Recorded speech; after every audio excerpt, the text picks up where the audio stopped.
Oi, gente, boa tarde. Hoje nós vamos apresentar um trabalho sobre metabolismo do exercício. Esse trabalho é referente à disciplina de Fisiologia do Exercício, do curso de Fisioterapia, na Universidade Estadual do Sudoeste da Bahia. Os discentes são Alexandre Carvalho, Enzo Bittencourt, eu, Gabriele Castro, Larissa Almeida e Patrícia Oliveira. Nós ficamos com o tema fatores determinantes da seleção de combustível e interação do metabolismo de gordura, carboidrato e reservas de energia do organismo. Bom, para dar início, né, vamos falar sobre os fatores que vão determinar a seleção do combustível durante o metabolismo do exercício. E é importante também a gente falar sobre as proteínas, que também fazem parte, né, dessa seleção de combustível. Porém, elas exercem um papel pequeno como substrato durante o exercício, né? Enquanto a gordura e os carboidratos serão as principais fontes, né, de energia durante a atividade.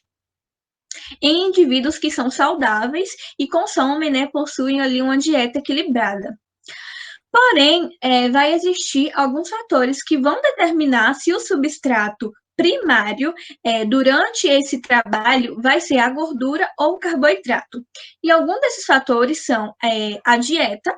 Se o indivíduo ele possui uma dieta rica em gordura e pobre em carboidrato, provavelmente ele vai promover uma alta taxa de metabolismo de gordura.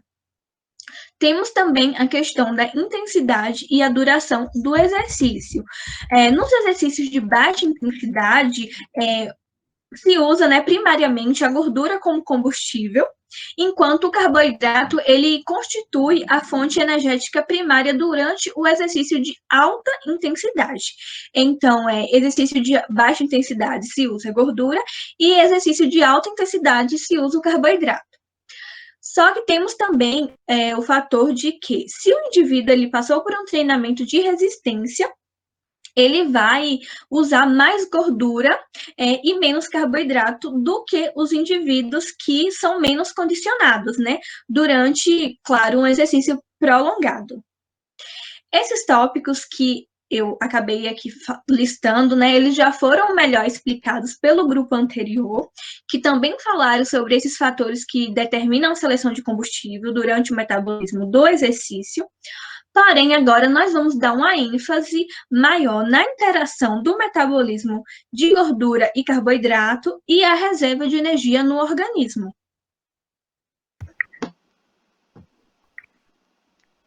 Bem, como vimos anteriormente, existem alguns fatores que podem ajudar a determinar qual vai ser o combustível utilizado para o metabolismo do exercício. Entre um desses fatores, como foi ressaltado, existe a intensidade, a qual o exercício de baixa intensidade utilizam primeiramente a energia das gorduras, enquanto os exercícios de alta intensidade utilizam mais a fonte dos carboidratos. Agora vamos entender um pouquinho qual é essa interação que existe entre o metabolismo da gordura e do carboidrato. Bem, primeiramente, ressaltar aqui qual o papel que o carboidrato tem nesses exercícios de alta intensidade.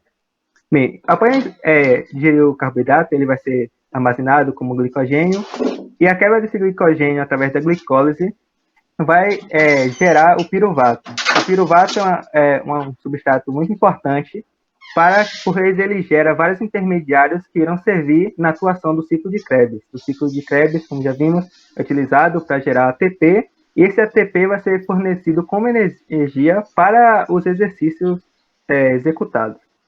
Quanto maior for a intensidade do exercício, mais ATP vai ser necessário para que ele seja gerado.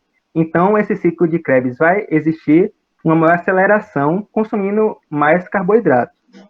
Bem, e como ele vai interferir no metabolismo da gordura? Caso exista pouco consumo de carboidrato, vai existir pouca fonte de glicogênio armazenado e, consequentemente, toda a cascata que gera até a origem do piruvato, o ciclo de Krebs e a geração da ATP vai ficar defasada. Dessa forma, o metabolismo da gordura também vai ficar defasado, pois ele necessariamente precisa do ciclo de Krebs para ser oxidado e transformado em energia.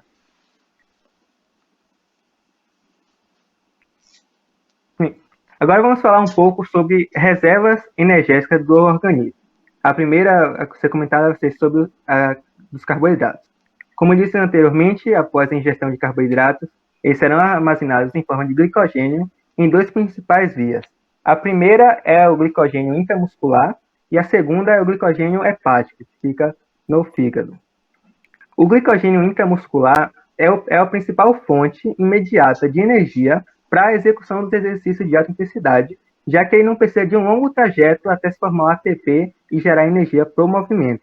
Ele já está ali no músculo e dali mesmo ele vai fazer todo o processo até gerar ATP, fazer as contrações e tudo mais.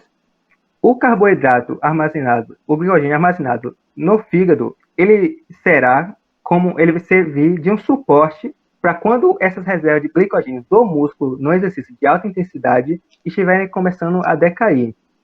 Nesse gráfico aqui do lado, vemos uma relação entre quais são os combustíveis utilizados em determinada intensidade de exercício.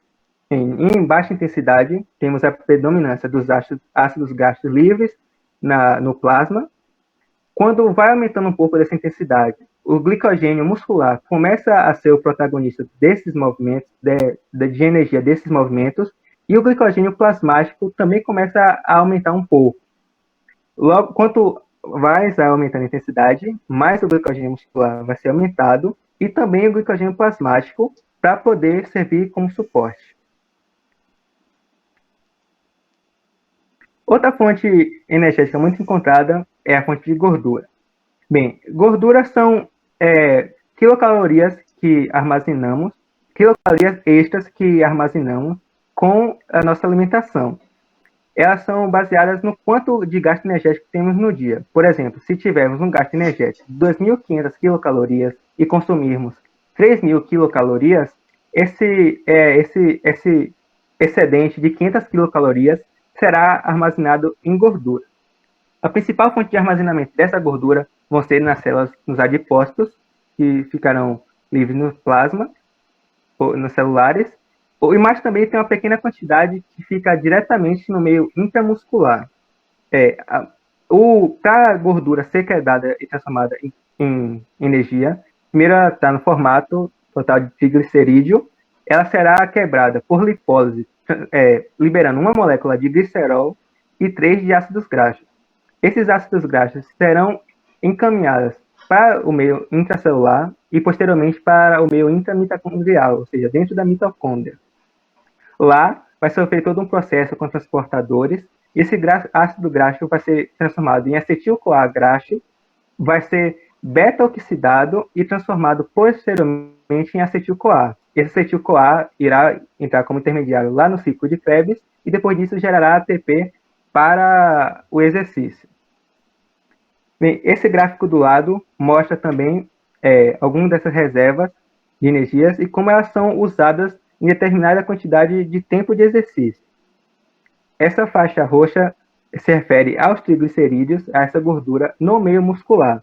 No começo do exercício, ela tem uma presença maior, e quanto mais vai passando o exercício, menor ela vai ficando, ou seja, ela vai sendo menos utilizada.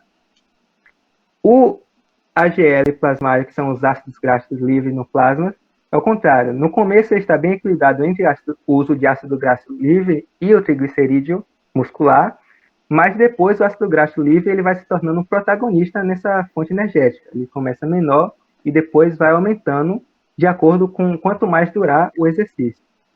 Os outros dois indicados no gráfico são vermelho e azul. O primeiro, o vermelho, é o glicogênio sanguíneo, que não é usado no começo, mas como eu falei anteriormente, quanto maior for o tempo de exercício, mais ele vai sendo usado como suporte para o glicogênio muscular, que é o azul, que começa como sendo usado em muita quantidade e vai diminuindo ao tempo, por ir acabando tais reservas de glicogênio.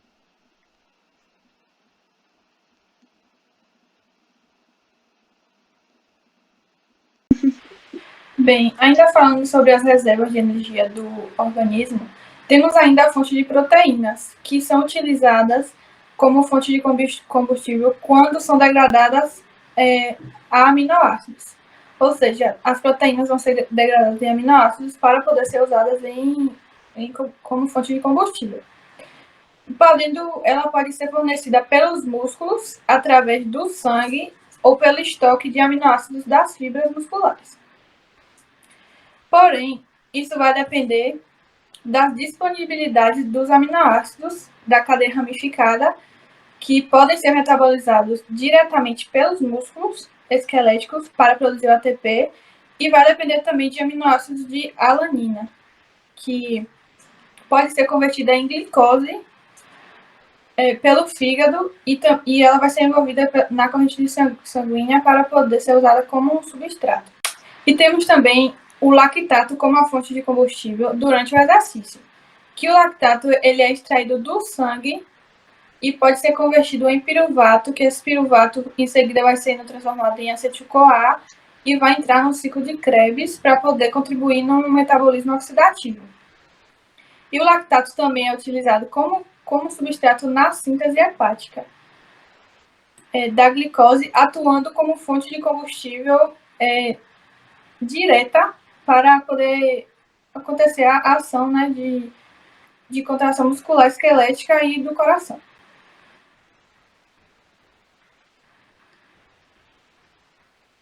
Bem, ainda falando do lactato como a fonte de combustível, temos o ciclo de Cori, que esse ciclo é do lactato e da glicose, que é entre o músculo e o fígado, que é basicamente assim. Durante o exercício, uma parte do lactato ele é produzido pelos músculos esqueléticos e é transportado para o fígado por meio do sangue.